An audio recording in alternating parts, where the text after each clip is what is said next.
akan membahas rule of thumb atau baseline mengenai eco-design. Kita akan ngomong tentang apa itu sustainable, gimana sih dia berbeda dengan green, gimana dia berbeda dengan ekologi. Karena tiga hal ini berbeda satu dengan yang lain, tapi seringkali di masyarakat kita, atau di buku-buku, atau di artikel yang kalian baca, seringkali mixed up ya, campur sana-sini, seolah-olah tiga kata ini adalah tiga hal yang sama, padahal sebenarnya mereka punya baseline yang berbeda. Nah, untuk itu kita akan masuk ke materi ini. Materi ini akan menjadi materi awal yang saya berharap tunggu materi ini bisa Anda pahami dengan baik, dan kedepannya Anda nggak mix up lagi satu dengan yang lain untuk termsnya. Kita mau ngomong tentang sustainability to eco-interior, gimana ceritanya kata-kata ini bisa muncul dan konsepnya berkembang. Lebih-lebih lagi, apa sih bedanya kata-kata ini satu dengan yang lain? Kalau kita ngomong tentang sustainability ini asal muasalnya. Pertama banget itu munculnya dari agrikultur. Jadi bukan dari arsitektural atau interior ya, tapi ini munculnya dari agrikultur. Jadi ceritanya secara garis besar ya, setelah Perang Dunia, orang-orang mulai sadar nih bahwa asupan bahan baku makanan makin lama makin kurang. Kalau misalnya terus-terusan seperti ini, nanti buminya bisa rusak, kita nggak bisa ngasih enough natural resources untuk generasi setelah kita. Sehingga kemudian kesadaran untuk gimana ya caranya menyelamatkan bumi, atau gimana ya caranya pastikan apa yang bisa kita nikmati hari ini ke anak cucu kita, itu tercetus. Awalnya masih mikir gimana caranya untuk bisa pass down makanan yang sehat, sumber-sumber makanan, sumber-sumber kehidupan, sumber-sumber natural resources yang baik untuk anak cucu. Kita ini belum ngomong masalah built environment nih. Ini masih ngomong cuma sekedar pass down makanan aja. Karena waktu itu setelah Perang Dunia, makanan jadi scarce ya. Maksudnya tipis keberadaannya gitu, karena habis dipakai buat perang kan, disuplai buat perang gitu. Nah, sehingga kemudian makin lama makin berkembang dan mencakup ke banyak hal, karena orang melihat nggak cuma butuh untuk makanan aja, ternyata untuk non-natural resources juga butuh loh untuk dijaga supaya bisa sampai anak cucu yang berikut-berikutnya lagi. Nah, sehingga kemudian ide ini dikembangkan, nggak cuma sekedar untuk yang renewable, tapi juga unrenewable. Kita paham ya bahwa sumber daya alam itu kan ada yang terbarukan dan ada yang tidak terbarukan. Yang terbarukan misalnya kayak pertanian, makanan bisa tanam lagi, terus kapas bisa tanam lagi untuk bikin baju, atau air, tentunya air saja ya. Kalau air bersih lama-lama memang tambah mengkhawatirkan dan harus dipikirkan, sehingga itu nanti juga akan kita bahas di akhir-akhir sesi. Nah, tapi yang lebih urgent lagi di kehidupan modern kita itu adalah bagaimana kita bisa memastikan unrenewable natural resources ini atau sumber daya alam yang tidak terbarukan itu bisa sampai ke anak cucu kita dalam jangka waktu yang lebih lama nggak sih? Kita paham bahwa sumber daya alam yang tidak terbarukan, contohnya kayak mineral, fossil fuel, batu bara, minyak bumi, itu kan dibentuk dari fossil fuel yang atau dari fosil yang udah lama sekali prosesnya. Kita nggak bisa tiba-tiba habis hari ini, terus kita tunggu deh 3 bulan lagi nanti ada lagi, kan nggak bisa kayak gitu. Butuh waktu jutaan tahun untuk sampai itu bisa menjadi bahan bakar yang bisa kita olah untuk kebutuhan kita sehari-hari. Kalau kalian mikir, saya nggak pakai itu batu bara, saya nggak pakai itu minyak bumi, Anda salah. Listrik yang kita pakai sehari-hari di rumah kita itu asalnya dari sini loh. Sayangnya ya, kita belum bisa memanfaatkan dengan maksimal cahaya sinar atau cahaya matahari sebagai renewable energy untuk seluruh aktivitas kita. Siapa sih di dunia nggak ngecas handphone sehari sekali deh minimal? Pasti ada, pasti semuanya iya. Siapa sih yang bisa hidup tanpa gadget saat ini? Rasanya sangat sulit, terutama di dunia modern seperti yang kita tinggali saat ini. Sehingga penting sekali untuk memastikan bahwa non-renewable natural resources ini bisa kita manfaatkan dengan baik dan bijaksana. Terutama juga kita sebagai desainer interior, kita ini punya peran yang cukup besar untuk memastikan apa yang kita konsumsi, apa yang kita desain itu menjadi desain yang bertanggung jawab ke masyarakat, juga desain yang bertanggung jawab ke bumi kita. Sebagai gambaran ya, jadi kalau kita ngomong mengenai berapa banyak sih energi yang kita pakai, maka bangunan secara garis besar itu memakai 39-40% energi yang ada. Nah, ini adalah gambaran di US ya, di United States, untuk memberikan kita kurang lebih gambaran aja seberapa banyak sih energi yang kita pakai. Nah, 70% energi selanjutnya itu dipakai untuk orang sehari-hari, untuk menyalakan listriknya, untuk menyalakan AC-nya. Nah, di tahun 2006, kalau kita lihat chart ini, itu sepertiganya sendiri itu dipakai untuk bangunan yang terdiri dari komersial dan residential. Nah, permasalahannya adalah residential itu tidak selalu menjadi bangunan yang memberikan impact balik ke masyarakat. Jadi biasanya cuma dibangun dan kita pakai untuk kita, ya nggak? Kalau komersial biasanya masih ada gunanya untuk kembali ke masyarakat, walaupun komersial misalnya kayak mall atau kantor itu tetap tidak bisa memberikan kontribusi yang sebegitu berdampaknya ke masyarakat, tapi dia masih bisa dipakai dalam jumlah yang banyak, masyarakat yang pakai banyak gitu. Nah, terus gimana dong kalau kayak gini? Nah, kita perlu paham juga penyebarannya itu kemana energi ini. Nah, kalau kita lihat di graf ini, untuk gambaran tahun 2017, kira-kira untuk memberikan gambaran ke kita sama saat ini ya, saya lihat sih chartnya nggak banyak berubah ya dari tahun ke tahun. Jadi ini yang terbaru yang bisa saya temukan. Kalau kita lihat di sini, rumah itu memakan 22% sendiri. Kemudian transportasi yang kita pakai itu 28% sendiri, tapi data ini itu adalah data dari negara maju yang memiliki sistem transportasi umum yang cukup baik. Nah, sedangkan di Indonesia sendiri, kita harus sadari bahwa transportasi umum kita masih belum mumpuni untuk bisa support setiap orang. Jadi saya yakin 28% ini pun seharusnya lebih dari ini. Dan kemudian ada industri-industri lain di 32% lainnya yang cukup signifikan untuk mengkonsumsi energi kita. Nah, terus kalau kita ngomong tentang global ecological footprint atau berapa banyak energi yang kita pakai, maka kita ini ada di bagian yang Asia Pasifik. Kelihatannya itu nggak gede-gede amat dibandingkan sama North America ya. Karena kalau kita lihat chart ini, kebutuhan energi yang dipakai oleh North America sendiri itu kalau dengan konsumsi dengan model yang seperti sekarang di dirinya, maka basically North America itu butuh 5 kali lipat bumi loh. Nah, sedangkan bumi kita kan cuma satu. Nah, kalau Asia Pasifik kita masih Asia Pasifik doang ya, itu butuhnya masih satu bumi, jadi masih padat aja. Nah, tapi kan kita hidup di bumi yang sama, berbagi dengan mereka ini. Nah, sehingga nggak bisa kita cuma ngomong, oke, saya aman, ya udah urusan lu, enggak, buminya sama, sharing sama-sama. Jadi itu penting untuk kita memikirkan apa ya paling nggak yang bisa kita lakukan untuk lingkungan terkecil kita paling nggak. Nah, kalau kita ngomong terus, apa sih ecological footprint?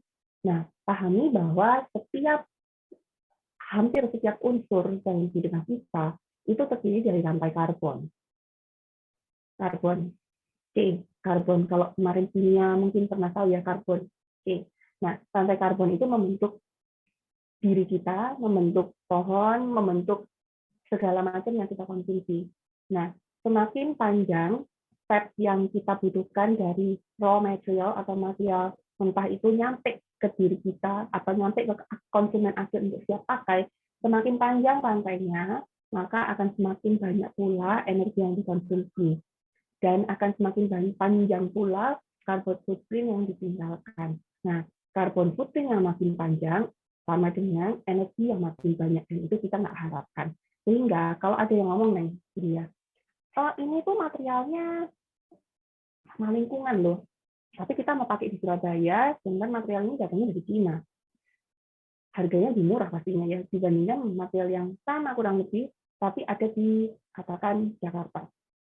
Transfer dari Cina ke Surabaya sama dari Jakarta ke Surabaya itu lebih panjang dari Cina. Sehingga kalau kita ngomong yang di Cina pasti lebih um, environmental friendly, belum tentu juga.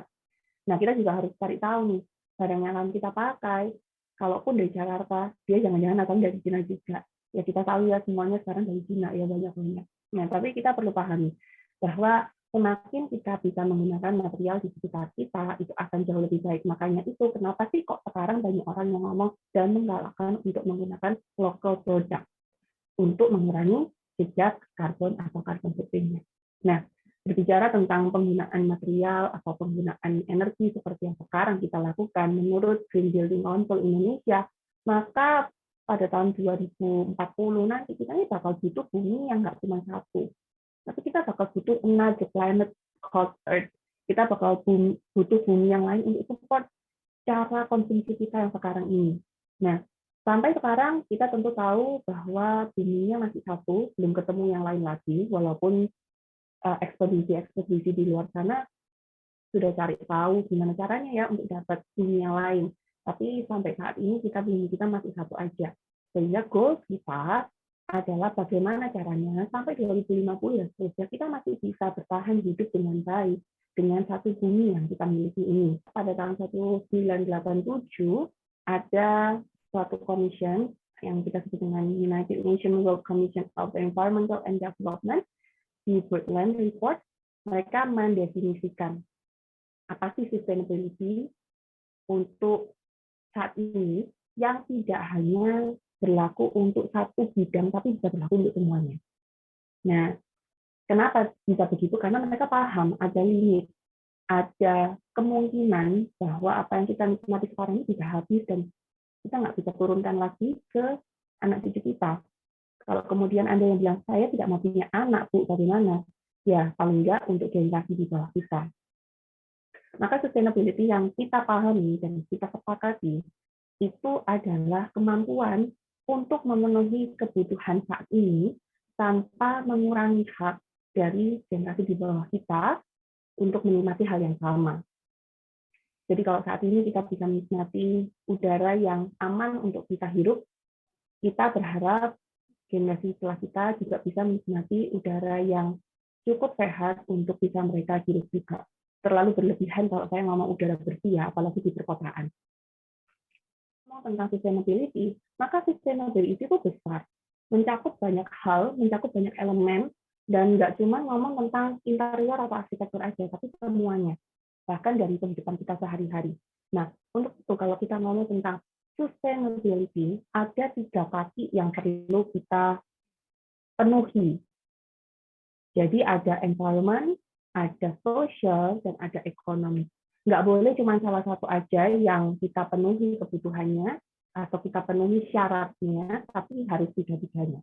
Kalau kita bikin desain yang kemudian cuma bisa berfungsi atau profitable aja, tanpa menghiraukan dampaknya terhadap lingkungan, bagaimana dia empowering social atau enggak, maka ya udah itu cuma economic value aja. Kita nggak bisa bilang itu sustain. Kalau kita ngomong tentang desain kita, desain yang ramah lingkungan, bisa dijual, tapi dia tidak memberikan dampak secara sosial, dampak positif secara sosial, maka itu cuma environmental and economic aja. Kalau kita cuma desain ini semata-mata environmental friendly, tapi tidak memberikan dampak, nggak bisa dijual ya, secara ekonomi nggak punya nilai profit yang baik, secara sosial dia juga tidak memberikan dampak positif pada peningkatan standar hidup masyarakat di sekitarnya, maka kita bisa bilang dia hanyalah misalnya ekologi atau eco design aja, jadi bukan sustainable.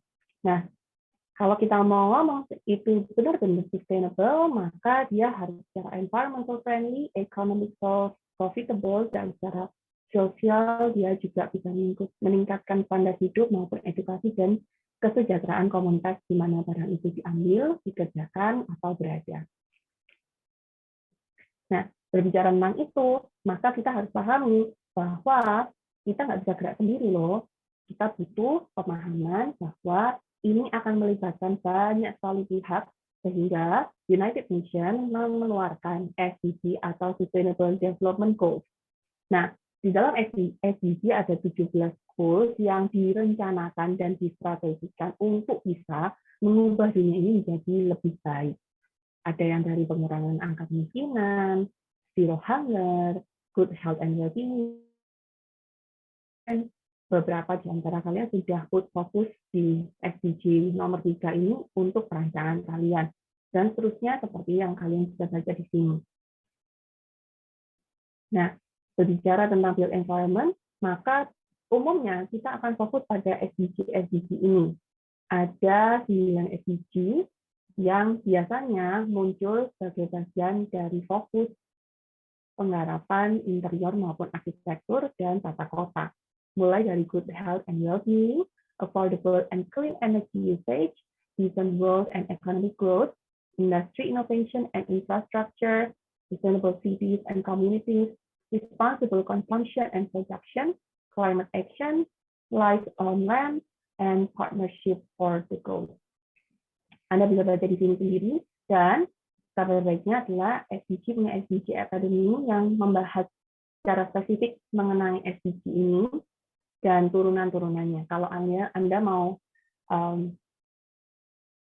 ambil course-nya, available online gratis, dan Anda bisa lakukan pengayaan secara mandiri. Nah, berbicara mengenai rumah, maka umumnya SDG-nya yang akan muncul itu adalah ini. Dan kalau kantor, biasanya ini yang difokuskan. Jadi, monggo banget kalau Anda sekarang sedang mengerjakan proyek kantor atau workspace untuk bisa melihat lebih banyak dan lebih dalam pada SDG ini. Nah, kemudian kita masuk ke apa sih bedanya sustainable ecology sama green? Bedanya apa? Kalau sustainable tadi yang saya sudah bilang, kakinya tiga-tiganya harus terpenuhi. Jadi dia ini paling makro, skalanya besar.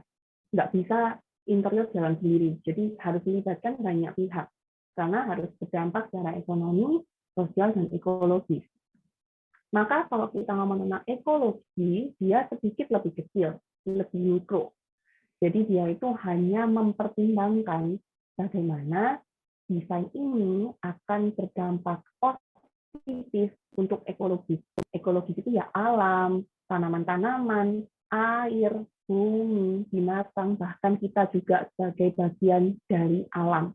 Nah, kalau green, itu dia lebih kecil lagi daripada ekologis. Jadi dia hanya mempertimbangkan bagaimana desain ini bisa support untuk kesehatan orang yang pakai.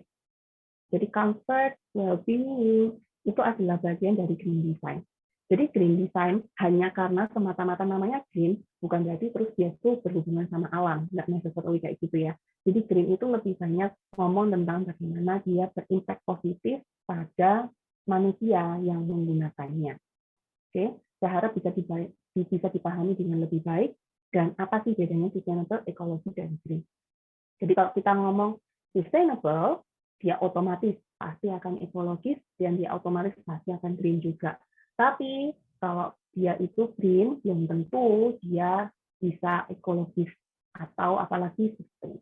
Nah, sehingga nanti saya berharap Anda nggak ngomong gini ya, gimana sih desain ini? Oh, desain ini ya sustain, ya ekologis, ya green. Nggak bisa dong, pilih salah satu. Jadi, state your point of view. Dia ini desain yang sustain, ekologis, atau desain yang green. Jangan tiga-tiganya ya, ambil salah satu. Dan jelaskan mengapa demikian. Coba kita ambil case study.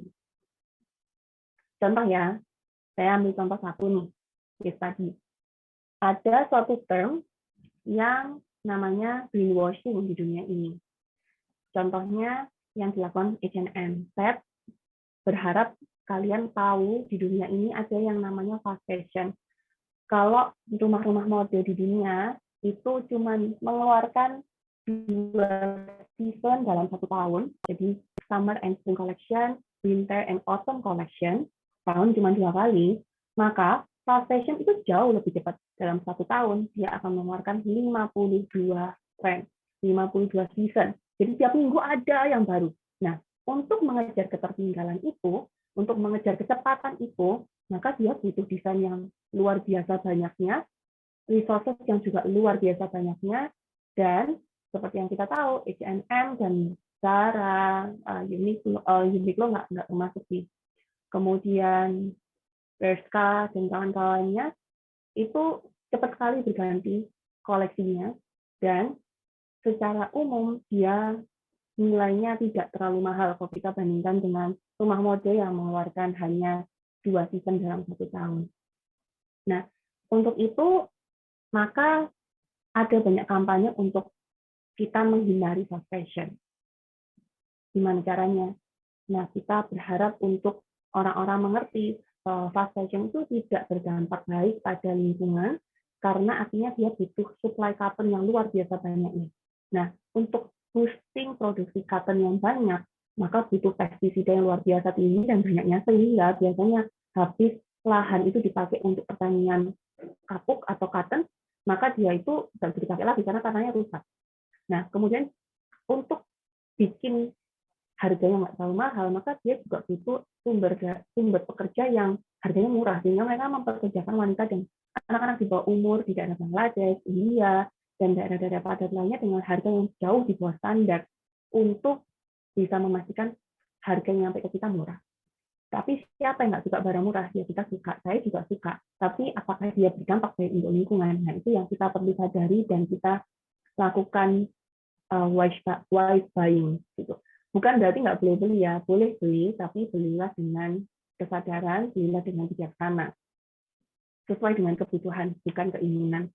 Nah, untuk menghindari judgement ini kita nggak ngomong masalah mereka yang tembak-tembak desain orang juga ya, itu masalah kekayaan intelektual lagi, itu juga ada di grup ini. Nah, terus untuk menghindari hal ini, maka H&M itu melakukan suatu kegiatan atau suatu kampanye namanya H&M Conscious. Jadi dia minta baju-baju bekas H&M yang sudah kamu nggak pakai lagi dimasukkan ke kotak ini. Nah, kemudian nanti dia akan ngasih kamu diskon dan barang bekas kamu ini akan diolah lagi. Nah, kenyataannya apa yang mereka lakukan ini hanya berdampak sangat kecil terhadap seluruh produksi mereka, sehingga hampir dianggap tidak ada gunanya.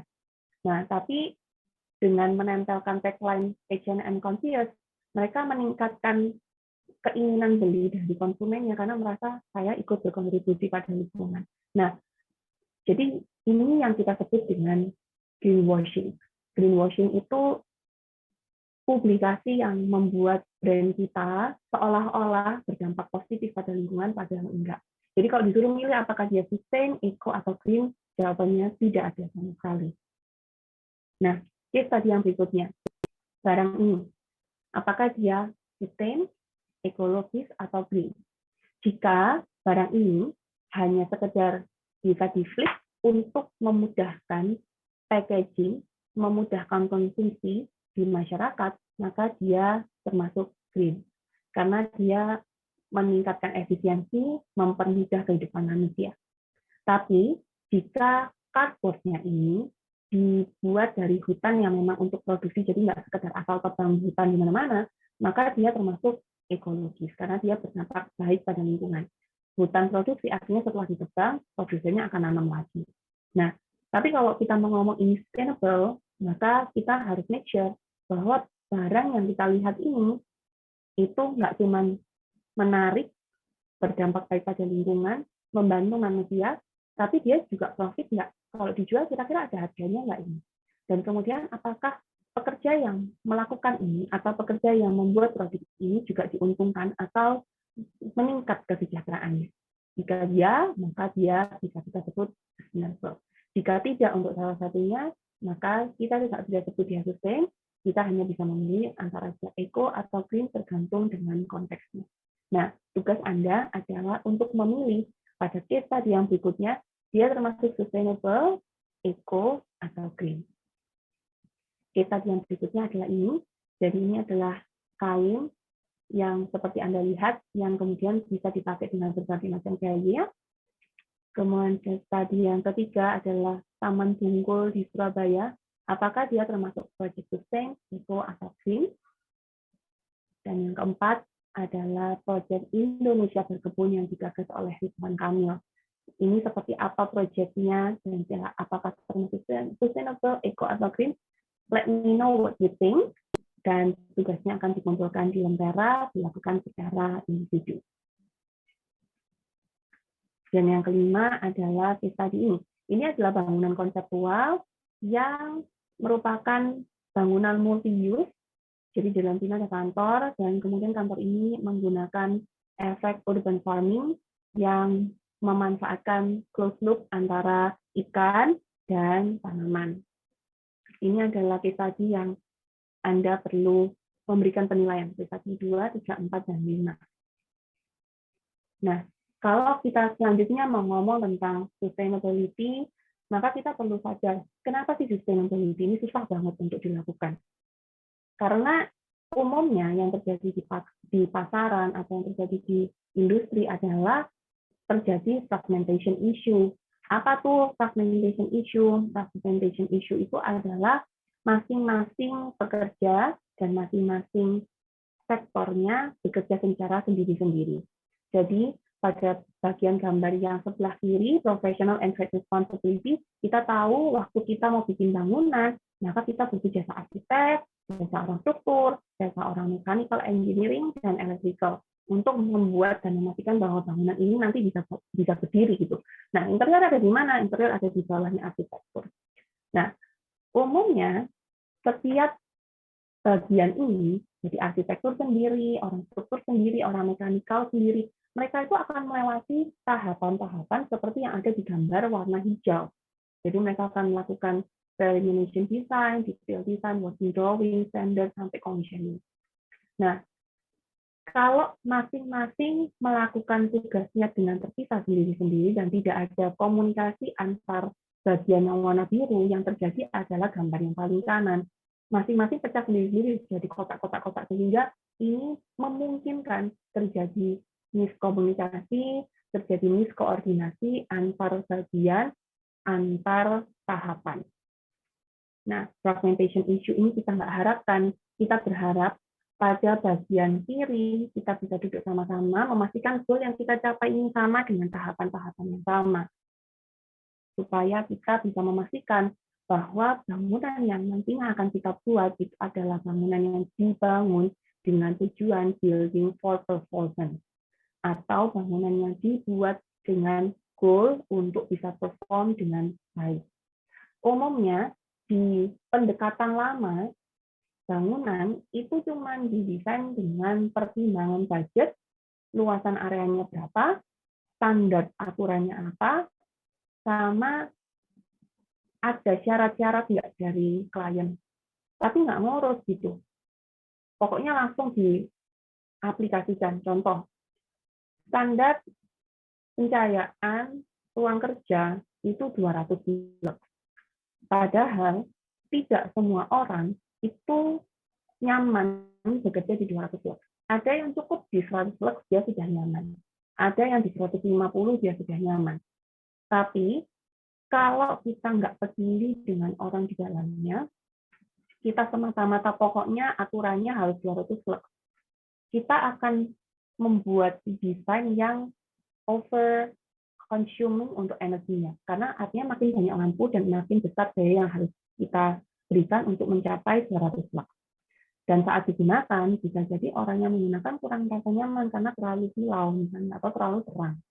Nah, sehingga perlu adanya approach yang lebih baru, yaitu performance-based approach.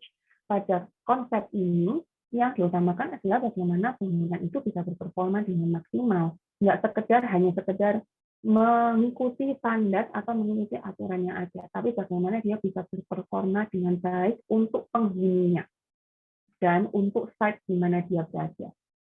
Nah, karena itu, karena pendekatan yang baru ini dan kesadaran yang baru, maka kita bisa bilang bangunan satu dengan yang lain itu nggak sama. Bangunan satu dengan yang lain itu seperti mikroorganisme atau seperti manusia yang berbeda satu dengan yang lain. Walaupun bentuknya sama-sama kantor, saat site-nya berbeda, dia juga akan punya performa yang berbeda yang diharapkan. Untuk itu, pendekatan yang baru ini akan punya pertimbangan yang lebih banyak, yaitu yang di bawah. Ada alternatif nggak untuk desainnya. Jadi saat desain itu diserah terimakan, penghuni punya nggak fleksibilitas untuk mengendalikan dalam tanda kutip bangunannya. Kemudian dia secara rasional mudah nggak untuk dipahami, atau kita butuh ngasih buku guidelines untuk apa yang harus dilakukan. Nah, kalau dia secara rasional mudah untuk dipahami, maka dia desain yang baik. Kemudian dia baik jika multidisiplin, jadi melibatkan nggak cuma sekedar keegoisan salah satu desainer di salah satu bidang, tapi dia meningkatkan kolaborasi juga. Kemudian balance dan clarity of description of what. Jadi desainnya ini saat diserah terimakan, kita nggak perlu lagi menjelaskan, nanti kamu gini ya buka pintunya, nanti mati lampunya begini, tapi cukup mudah, user friendly untuk dipakai. Nah, nantinya kita akan mempelajari lebih banyak di pertemuan-pertemuan berikutnya dan lebih detail untuk pendekatan-pendekatan ini. Jadi nanti kita akan membahas mengenai thermal, spatial, air quality, building integrity, acoustic, visual, waste management, and electromagnetic emission dengan pemahaman untuk mengerti apa sih definisinya. Masing-masing performance ini punya limit of acceptability yang seperti apa, dan masing-masing ini akan dievaluasi dengan parameter apa. Kita bisa bilang thermal quality kita bagus, maka perlu dong ada guidelines-nya. Bagus itu seperti apa? Sama lah kayak kamu bilang, pacar saya baik, ya kali baik itu apa? Apakah baik itu karena dia suka ngasih kamu permen, atau baik itu dia suka ngatraktir kamu makan, atau apa? Baik itu kan relatif. Nah, jadi kita perlu ada guidelines yang kita sepakati bersama untuk memastikan performa yang kita sasar ini bisa berperforma dengan semaksimalnya. Nah, ini adalah parameter-parameternya yang nanti akan kita bahas lebih lanjut lagi di pertemuan-pertemuan kita yang berikutnya. Jadi nggak usah khawatir, kita akan bahas ini lebih banyak. Nah, kelas ini akan sedikit bersinggungan dengan kelas sistem interior yang kita sudah pelajari di semester berikutnya. Jadi silahkan disiapkan juga catatannya untuk kembali dilihat lagi terms-terms-nya yang akan muncul.